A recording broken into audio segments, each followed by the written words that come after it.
अस्सलामुअलैकुम सामिन इकराम 29 रबीउल सानी की तारीख शुरू हो चुकी है। 4 दिसंबर है। ख़बर का उन्वान है किसानों का बड़ा ऐलान। दरअसल आज दिल्ली हरियाणा बॉर्डर सिंगू बॉर्डर पर किसानों की बड़ी पंचायत हुई है, जिसमें ये ऐलान किया गया है कि सरकार जब तक एमएसपी कानून नहीं बना लेती और जब तक किसानों पर दर्ज हज़ारों मुकदमे वापस नहीं ले लेती तब तक आंदोलन तो जारी रहेगा। अलबत्ता एमएसपी की बुनियाद पर सरकार ने बातचीत के लिए जो आदमी बुलाए हैं उनमें 5 नाम तय कर दिए गए हैं। यानी किसान यूनियन में सरकार से बातचीत करने के लिए 5 नामों का पैनल बना दिया गया है।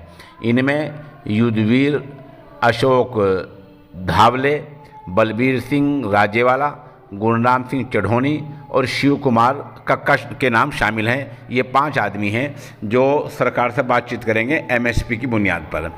किसान तर्जुमान ने ये भी कहा कि वज़ीर दाखिला अमित शाह का फ़ोन आया था। ये एक आधिकारिक ज़ाब्ते में फ़ोन था, इसलिए सरकार से बातचीत करने के लिए 5 आदमियों की कमेटी तश्कील दे दी गई है। अब वक्त सरकार देगी तो ये 5 आदमी सरकार से बात करेंगे कि एमएसपी पर कानून किस तरह बनाया जा सकता है।